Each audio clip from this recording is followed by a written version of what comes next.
I beg your pardon, mademoiselle. But are you not Miss Wells, the companion to little Catherine? Yes, I am. I have not had the honor.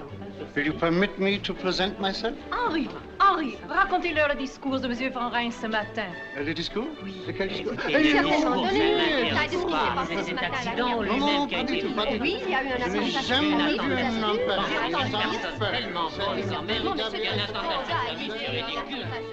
I imagine that ever so many parties are being planned for you and dear Harmon. Oh, yes. The DeWints are giving a soiree for us next month. Everyone will be there, simply everyone. Good evening. Good evening. May I sit with you? We'd be charmed. My name is Miranda Wells. I am Cornelia Van Borden. My sister Elizabeth Van Borden, Miss Helena van der Hyde. How do you do? We were just discussing dear Cornelia's wedding to Harmon Van Brock. Do you know Mynheer Van Brock, Miss Van... Wells? No, I'm afraid I don't. You see, I don't know anyone here. Really? Where are you from? Connecticut. Connecticut? That's in the west, isn't it? Why, no, it's right next to New York State. My sister means that it's across the river. Which river? The Hudson, of course. You see, Miss Van Wells. Just Wells. There are other rivers, you know. Do you know a city in Connecticut called Greenwich? Oh, yes, very well. I live there. It's also called Horseneck. Horseneck? What an incredible name. It seems ever so much more polite to say Greenwich. Well, it's mostly the farmers that keep calling it Horseneck. Tell me, Miss Van Wells, Just plain Wells. how is dear Victoria Schermerhorn? Victoria Schermerhorn? You know Victoria Schermerhorn, of course. I know of Victoria Schermerhorn, but I'm afraid I've never met Victoria Schermerhorn. But you live in Greenwich. Well, you see, I don't live in Greenwich. My father owns a little farm just outside. Your father is a Farmer. Who is his patroon? There aren't any patroons in Connecticut. Why not? Because there just aren't any. I think that's very odd. I don't. I think my father would rather own half an acre of barren rock in his own name than work the richest land in the world for somebody else. You're raising your voice, Miss Van Wells. It's just plain Wells. And I'll raise my voice if I like. What makes you think you're so much better than I am? We never said we were. The thought seems to have originated with you. And what's more, I never even heard of Victoria Schermerhorn.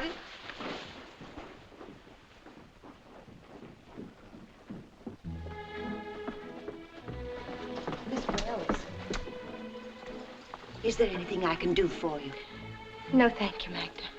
Of course, it's only my humble opinion, but I think you're the most beautiful lady at the ball. That's very kind of you, Magda. All of the servants think so. I can't understand why you haven't danced every dance. Then I suppose most of the gentlemen have spoken for.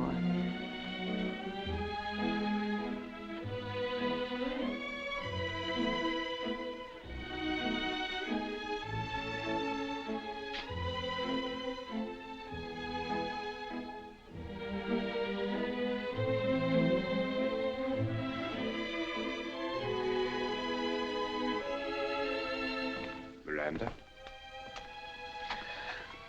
Good evening. are you enjoying the kermesse of the upper classes? Very interesting to watch.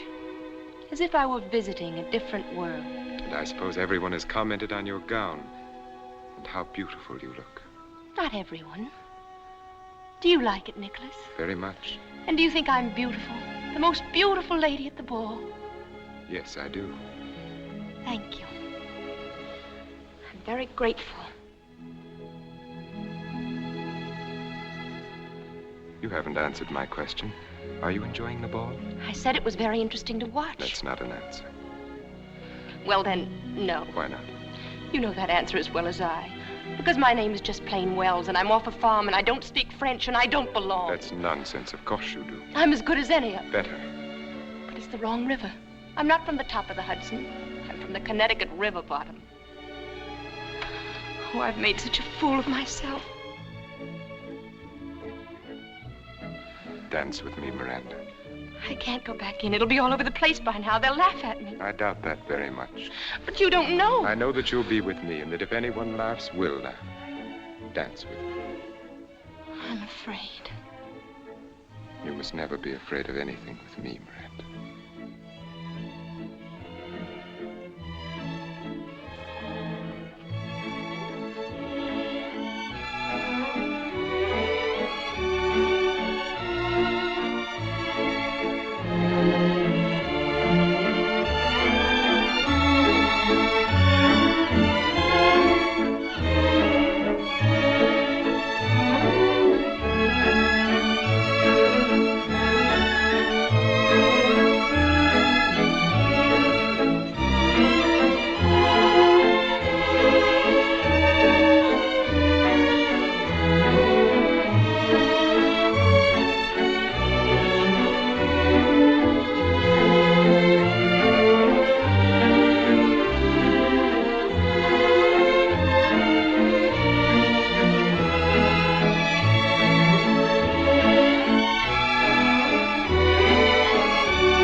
Enjoying the ball, Miranda?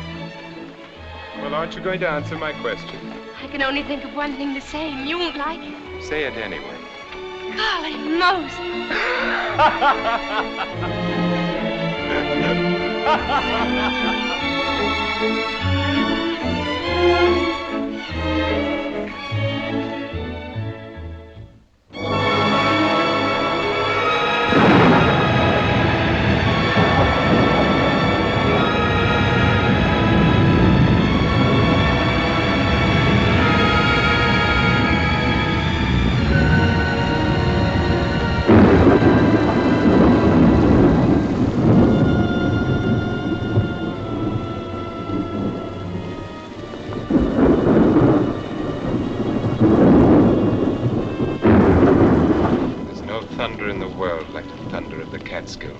The lightning seems to set the mountains on fire and they roar back. That's all very romantic, I'm sure, but it doesn't help my cold. It's never been this bad. It seems no different from your usual winter attack. But we've always closed the manor in the winter and gone to New York. Now I'm sick. If I must be here, why can't I even have Dr. Hamilton to look after me? The storm lets up and the roads are passable. The storm lets up. They never stop in these dreary Catskills. Come in. What do you want? Mynheer Van Ryn asked this be brought to you.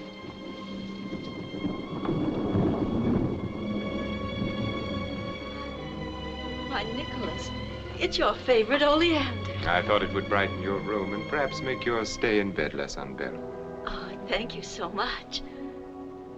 Can't remember when anything has pleased me more. How alive it is. As if it were thinking, as if it had thoughts of its own and desires of its own.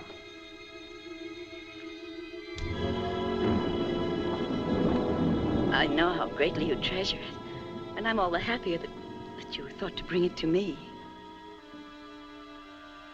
And I'm happy that you're happy, my dear. Now I'm sure that you'll want to rest. Nicholas. Yes? You're going to your tower room again, aren't you? Yes, why? The servants must think it's strange that you spend so much time up there. And I find it strange that you should think about what they think. What could you possibly do up there? Possibly anything from pinning butterflies to hiding an insane twin brother. Actually, I read. I hope that my explanation satisfies you. I'm sick. Haven't you even let Dr. Hamilton know? Your happiness at the oleander seems to have faded pretty quickly. You can't imagine what it's like to be sick in this miserable, drab house. I cannot imagine that Dragonwyck could be either miserable or drab, except to those who reflect misery or drabness from within themselves.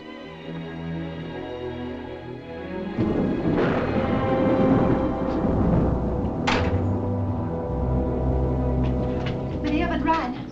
What is it, Magda? Is Dr. Turner. No one is sent for a doctor. Turner, what does he want? He's come to see you. He says it's most urgent. My regrets to Dr. Turner. I am engaged and cannot be disturbed. Yes, Mynheer. Never mind.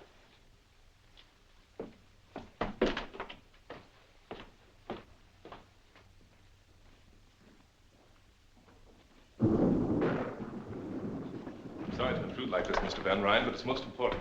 Yes? Klaus Bleeker's been arrested for murder. It's a pity you weren't there to stop him this time. I was there. He didn't kill anyone. There was an anti-rent riot at Smoky Hollow. Klaus wasn't anywhere near the boy that was killed, but they blamed it on him. If by they you mean the patroons, you must also mean me. The farmers aren't going to stand for this. They've threatened to storm the Hudson jail. With shouts of liberty, equality, fraternity, I take it. Just what is it you want me to do, Doctor? Help my enemy to defeat me? I want your assurance that Klaus Bleeker will have a fair and just trial. Let me make my position clear, Dr. Turner. Whether Klaus Bleeker lives or dies is of no more concern to me than my life was to him, or you. That seems to be perfectly clear. Good evening. Good evening. Won't you stay for dinner, Doctor? No, thank you. Miranda, have Tompkins set another place. I'd rather not, if you don't mind. Perhaps I spoke a little hastily, Doctor. I might be able to help. Well, that's a pretty sudden change of mind. What brought it on? I assume that John Van Buren is to prosecute the trial, is he not? Yes. He's a close personal friend of mine. You still haven't told me what changed your mind. Dr. Turner, you have my assurance Klaus Bleeker will have a fair trial. Now you might do something for me. Mrs. Van Ryn has a severe cold. Will you help her if you can? Yes, certainly. I'll show you to her room.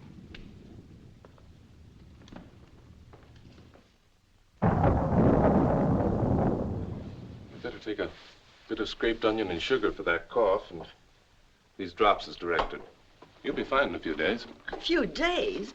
Dr. Hamilton always kept me in bed for at least 2 weeks. He's probably right, but with most of my patients, it's all I can do to keep them in bed while I examine them.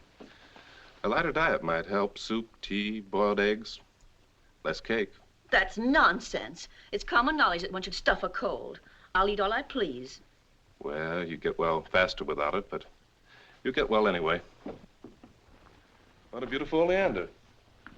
I'm relieved to know you find so little cause for alarm, Doctor. It's just a head cold. Do you think you could find your way down alone? If you and Miranda will wait dinner for me, I'll visit a while longer with Mrs. Van Ryn. Yes, of course. Good night.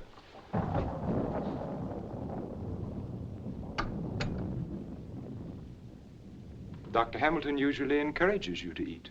But then, of course, he has the tolerance of experience and age. Turner is young and relentless. You told him you wanted to stay and visit with me for a while. What did you mean by that? Precisely what I said. Just to stay and be with me? Oh, Nicholas, you confuse me so.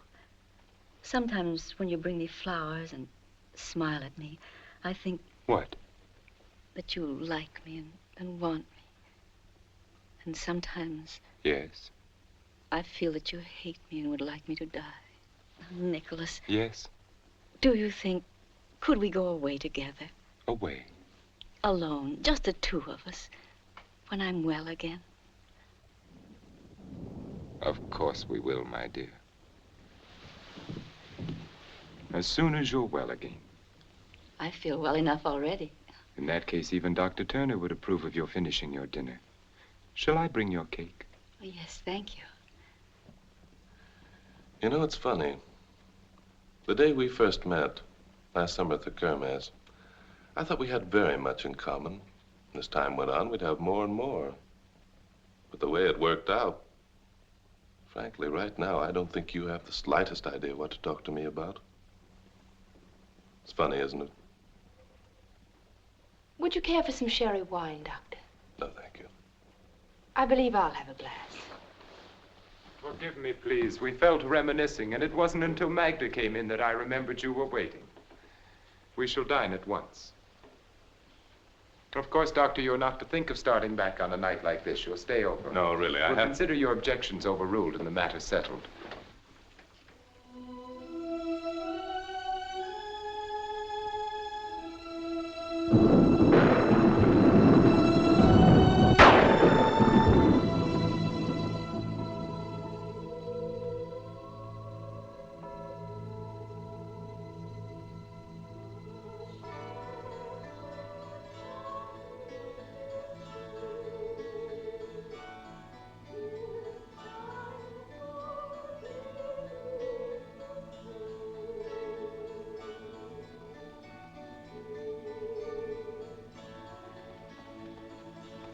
Catherine.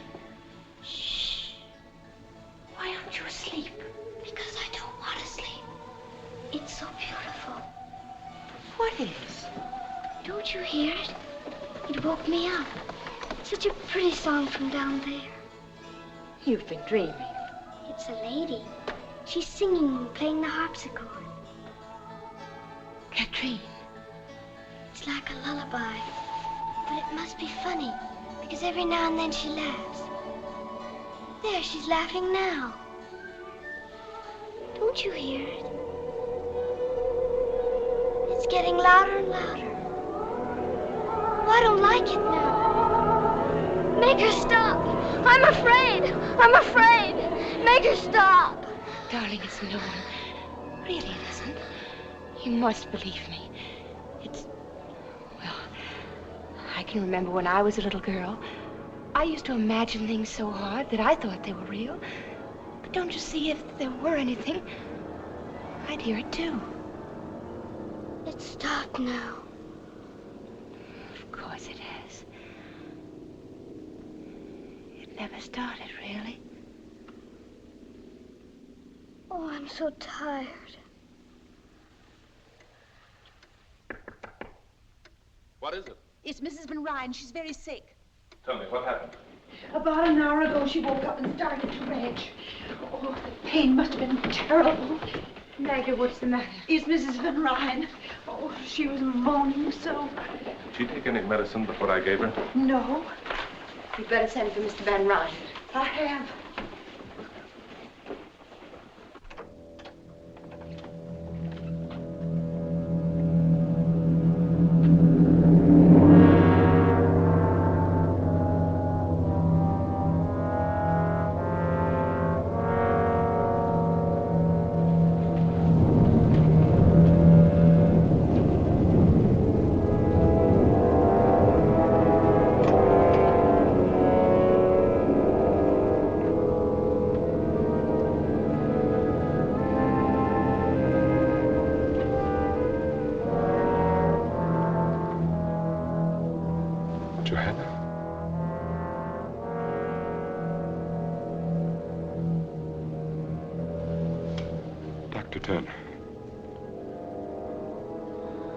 I can't understand it.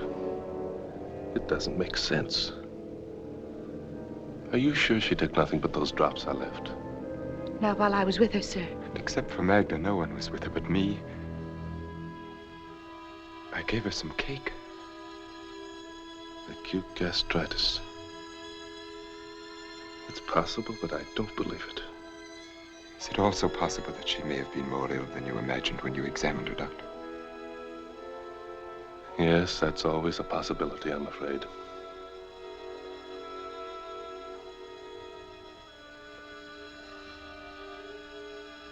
See that the pastor is notified at once. And have him come to me.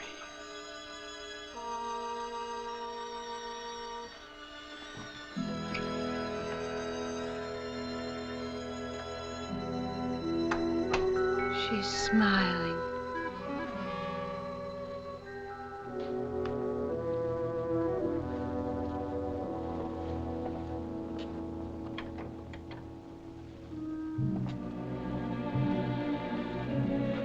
I'm sure he didn't mean that you were to blame. Whether he meant it or not. I don't know why she died. That's shameful, isn't it? For a doctor not to know. It's funny the way she ate. Almost passionately, as if she wanted from eating what she couldn't have. You better get some sleep. Good night. Good night.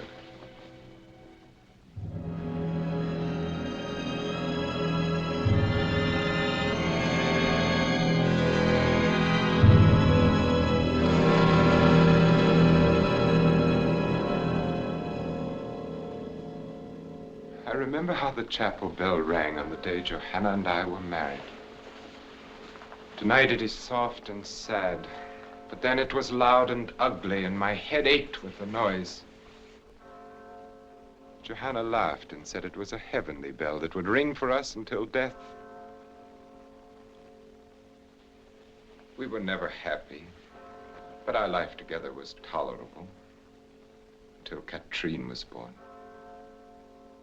And then we knew that Johanna could have no more children, that I was to have no son, that there were to be no more Van Ryns after me, that I was to be the last.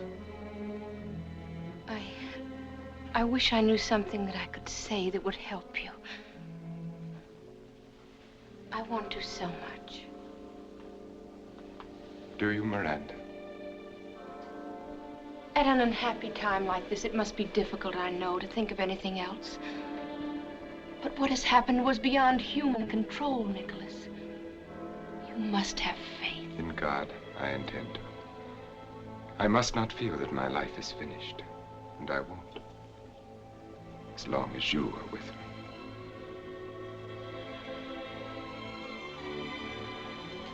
The bell has stopped now. It must be nearly dawn.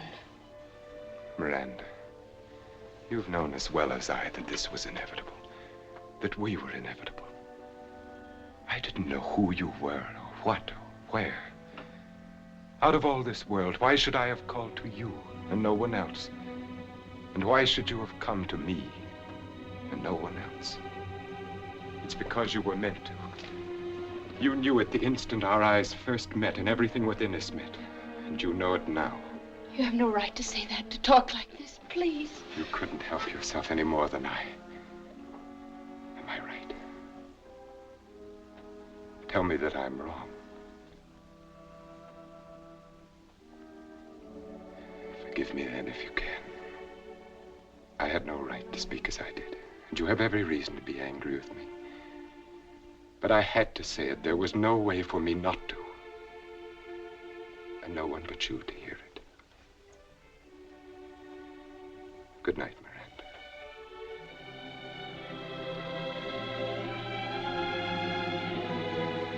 Good night, Nicholas.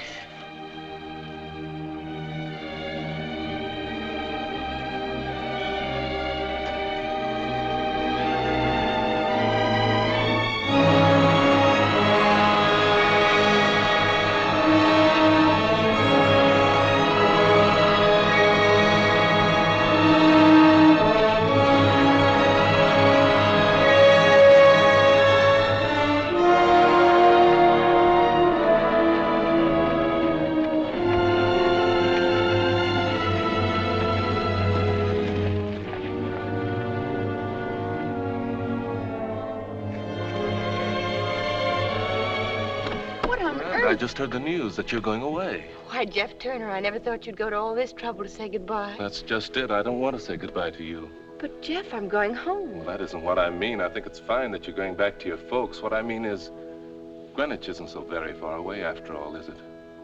I know, Jeff, it isn't. And I was thinking that maybe I could come there and visit you in a month or so. Of course, Jeff, whenever you're passing through. Would next week be too soon?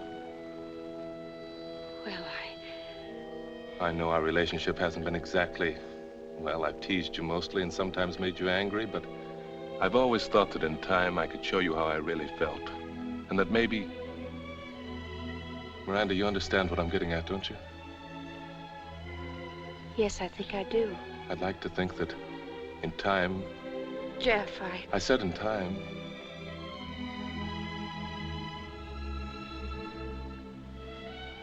Is it that hopeless?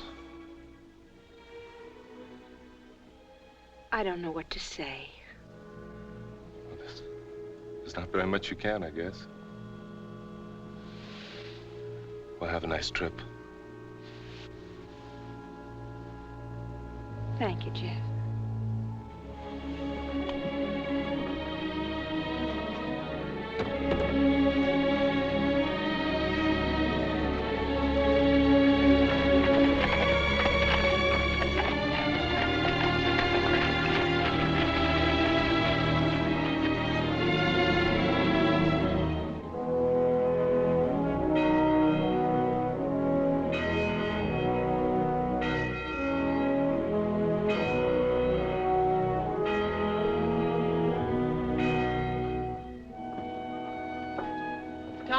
See that Nat and Seth get to the pump before they come in the house.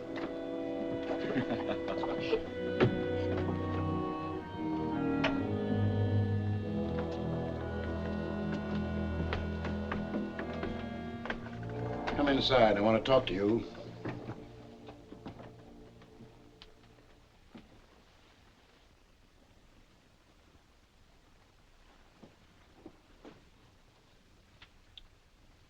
Close that door and come over here and sit down.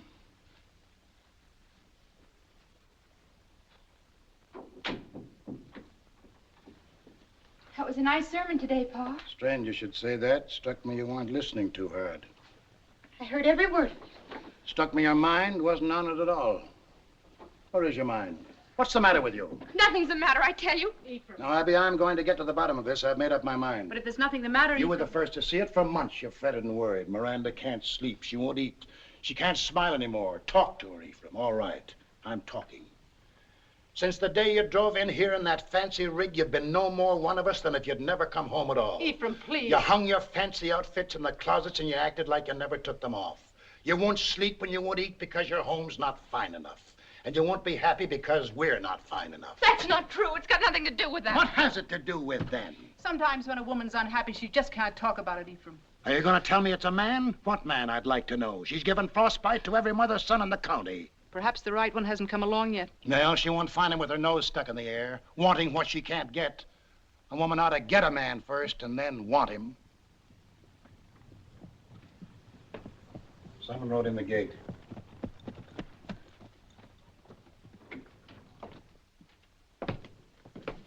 Here's a message for Ephraim Wells, Esquire, from Weed's Tavern in Greenwich. Who's it from? I don't know, but I can tell you how to find out.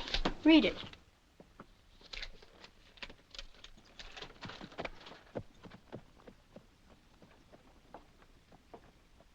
I'll be concerned if this don't beat all. Nicholas Van Ryn is stopping in Greenwich and is coming here this afternoon to see me on a matter of the greatest importance. Cousin Nicholas in Greenwich? What in tucket could he want, huh? Miranda?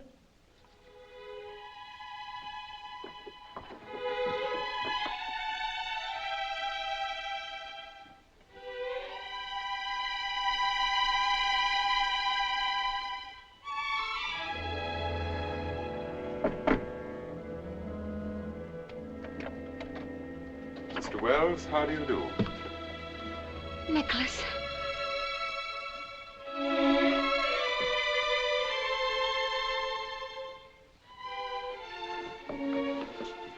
Just what is the meaning of this? May I speak with you alone, Mr. Wells? I consider your behavior exceedingly strange. On the contrary, it couldn't possibly be more conventional. Sure, Mr. Van Ryn certainly handled Pa. That's enough of that. This matter doesn't concern you. Now get. What did you think of him, Ma? I don't know. We weren't even introduced.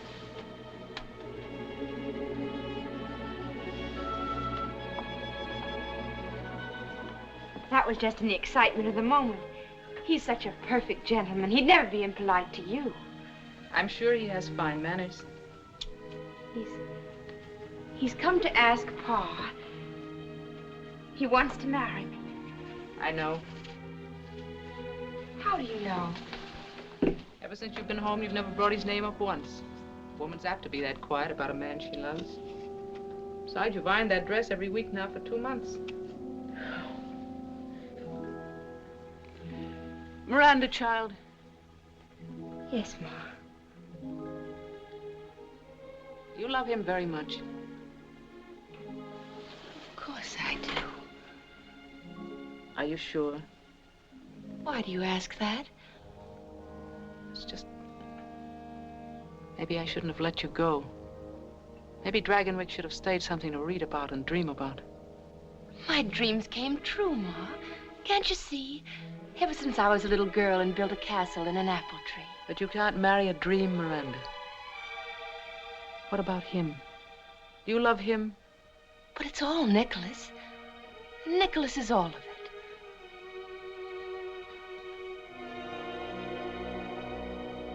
You're acting so strangely. Almost as if you were afraid. Miranda, Abigail, come on in here.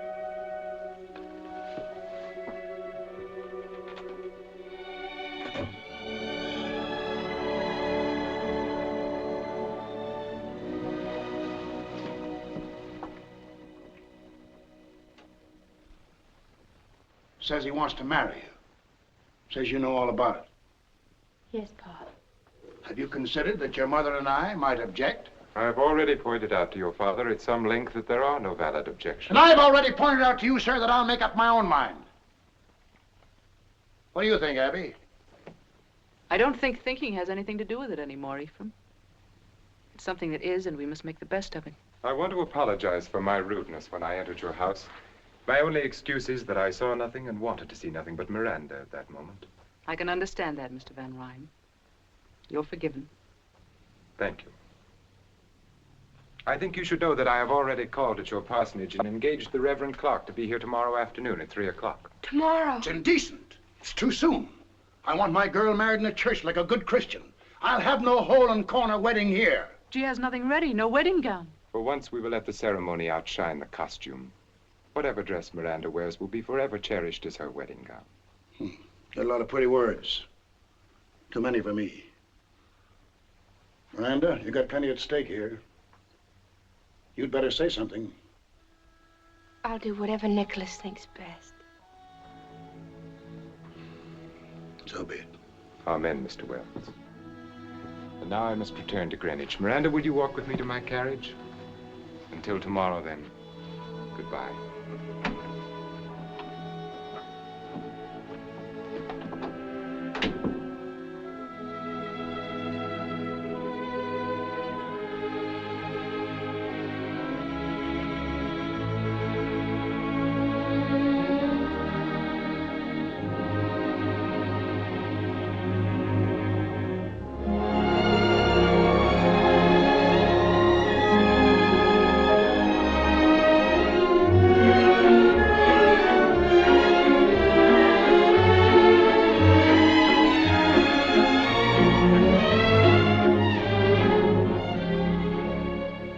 Which carriage have you sent to meet Mr. Van Ryn at the landing? The lander, madam. Have the grooms their new uniforms? Yes, madam.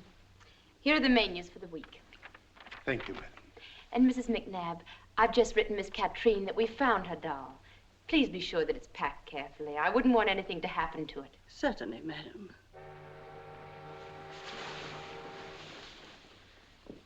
We'll let the linen room go until this afternoon. Perhaps you should let it go until tomorrow, madam. What with Mr. Van Ryn coming back and everything?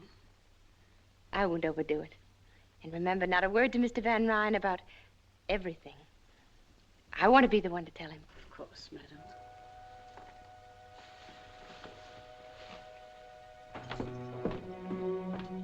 Welcome back, son. How did you find New York? Unbearable, thank you, Mrs. McNabb. Nicholas. How lovely you are. I'd almost forgotten how lovely you are. I'm not when you're not with me. I'm not anything. 3 long weeks. Have you missed me? Have you been well? I missed you terribly. And everything has been just fine. As a matter of fact... I'm having our townhouse entirely redone. A new music room. We must plan a series of entertainments for the winter season. Mrs. McNabb said I'd find you here. Oh, I beg your pardon. I didn't know. That's all right, Peggy. This is Mr. Van Ryn. Was it anything important? Well, it was just to remind you that you ate none of your breakfast this morning. And all your favorite dishes, too. We won't talk about food if you don't mind. You'll eat every bite of your lunch or there'll be quite a bit of talk. You carry on as if you'd cooked it yourself. Me? I couldn't cook the bottom of a pan. But she managed to burn my best India muslin negligee. That I did, sir. The ironing is worse than the cooking. And she ruined it completely when she tried to sew it together again. True. Me sewing is even more horrible than me ironing. What would I be wanting with the likes of a greenhorn like you? Can you tell me? That I can't. But you'll eat your lunch just the same. And what was that strange little creature? That was Peggy. Peggy O'Malley. I assumed it had a name. What was it doing here? I've engaged her as my personal maid. Your maid, that untidy little cripple? She's not untidy, and her leg's no fault of hers. She's had a miserable life. It's the strangest recommendation I've ever heard. She's bright and willing and good to me, and Nicholas, I want her as my maid. I shall have McNabb give her some extra money and a good character. It's so little to ask. Please, Nicholas. Deformed bodies depress me. Perhaps I can divert your attention with this. I brought it for you from Mr. Tiffany's new shop. How dare you say that? How dare I? You speak as if her crippled leg were a weakness on her part rather than merely God's will. We'll agree then it is God's will. Now perhaps we can discuss your plans for the Kermesse ball. Are they progressing nicely? Madame Duclos swore to me that your gown will be finished and delivered to you in time. She needn't overwork herself. It's very likely I won't need it at all. What do you mean? The Van Borden sent their regrets yesterday. Their regrets? A previous engagement or some illness in the family. I forget what excuse they used. I see. That makes the 8th refusal in 4 days. It's only because of me. Because you married me. Miranda. You are Mrs. Nicholas Van Ryn. You will be with me wherever I am always. Luncheon is served. Thank you, McNabb. Nicholas. Yes? Sometimes I think that we... That we what? I think about that night. The night she died.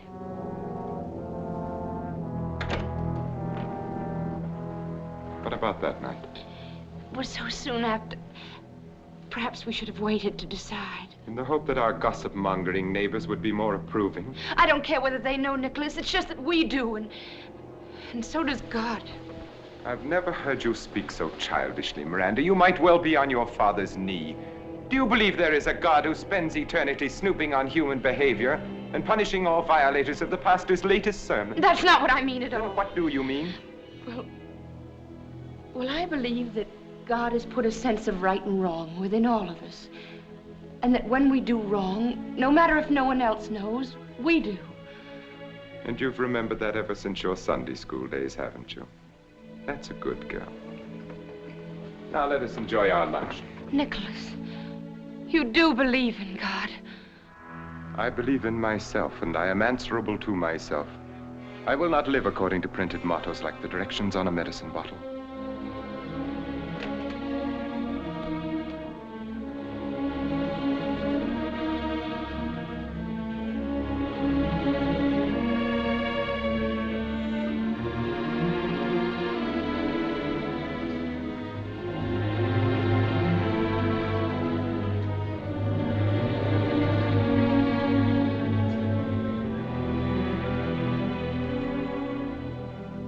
Would you like me to say grace? That won't be necessary. Then I shall begin our salad dressing.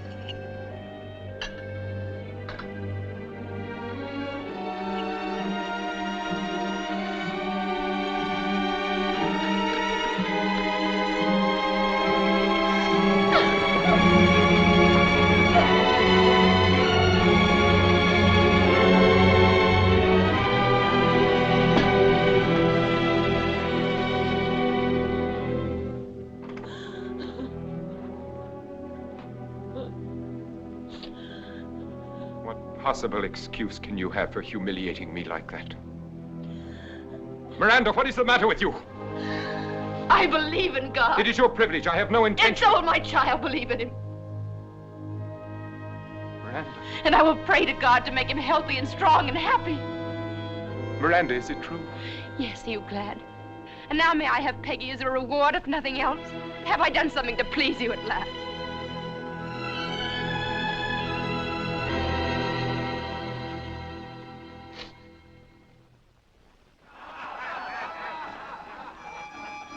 Mistletoe. They're celebrating. I'm gonna celebrate too and get drunk. John Young's our new governor, and the farmers of New York State have got a right to celebrate and get drunk. Hand me up my ancestral chair.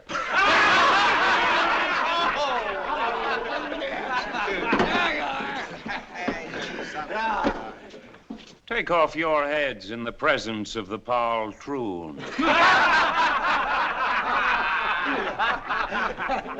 Tom Wilson, come forward, bringing all your money and all your crops, and thank the good, kind poltroon for taking them off your hands. I don't have to know more. John Young's the governor, and the Constitution's been changed. I can buy my farm. It's the law. That's right.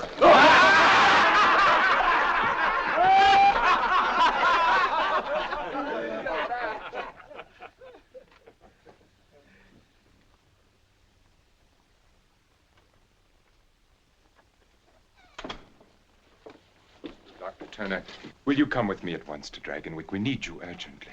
Is anything wrong? Mrs. Van Ryn is having a baby. Her time is here. Dr. William Brown has been staying at the manor. I had him come from New York. He's a fine doctor. He's a fool. I beg you to come. There are certain symptoms. Have you any reason to think she's in danger? Mrs. Van Ryn, I don't know that she... Doctor, nothing must happen to my son. All right.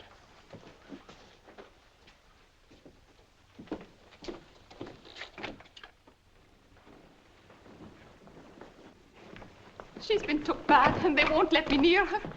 Please, let me go to her.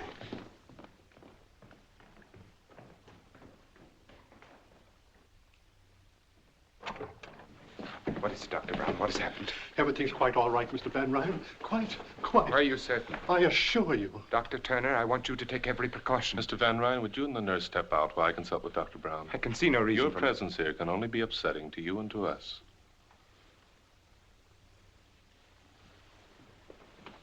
Dr. Turner, thank heaven you've come. I can't assume this responsibility alone any longer. The man's a maniac. I think he'd kill me if anything went wrong. Nonsense. My dear fellow, you just don't know. When I tried to resign from the case and return to New York, he had me locked in my room. He watches me all the time through those icy eyes of his. Sometimes I think he's mesmerizing me. Have you been giving her laudanum? Yes. As far as he is concerned, everything's quite normal. There is an irregularity in the child's heartbeat. But as you know, it's sometimes hard to catch through the stethoscope. Yes, it often is. I think I'll wait until she wakes a little before I examine her. In the meantime, Doctor, why don't you get some rest? If you'll take over for a little while, my room is just down the corridor. I will call you if you're needed. And don't worry. Thank you, Doctor. Thank you.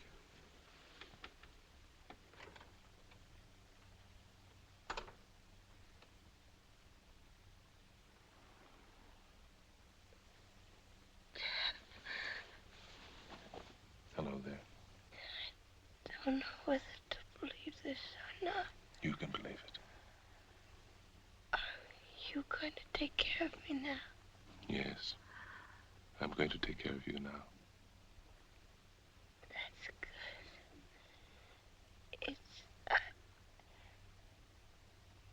It'll be all right now. I'm not afraid anymore. Don't be afraid. Call Dr. Brown. Jeff, help me. I'll always help you.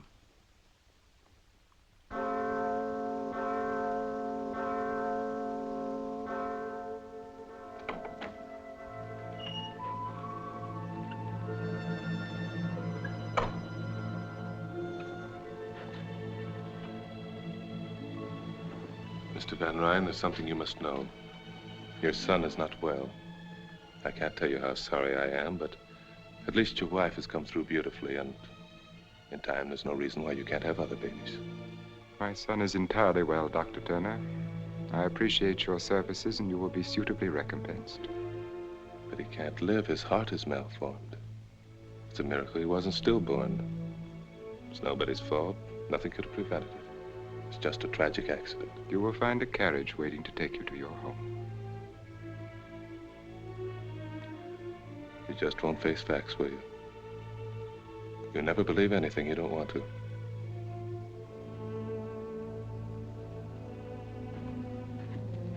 And there is no reason for you to see Mrs. Van Ryn again.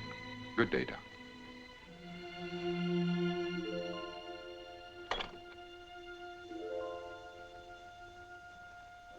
Adrian Peter Van Ryn, I baptize thee in the name of the Father, and of the Son, and of the Holy Ghost.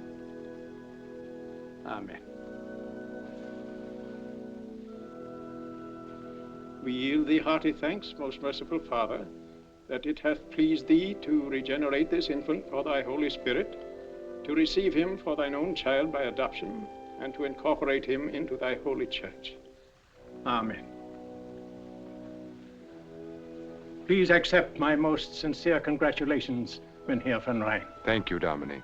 You understand, of course, that this house ceremony was only at the insistence of Mrs. Van Ryn. In a month or two, my son will be properly baptized in the Dragonwyck Church. Of course. No, Nicholas. We can thank God that he was baptized just in time.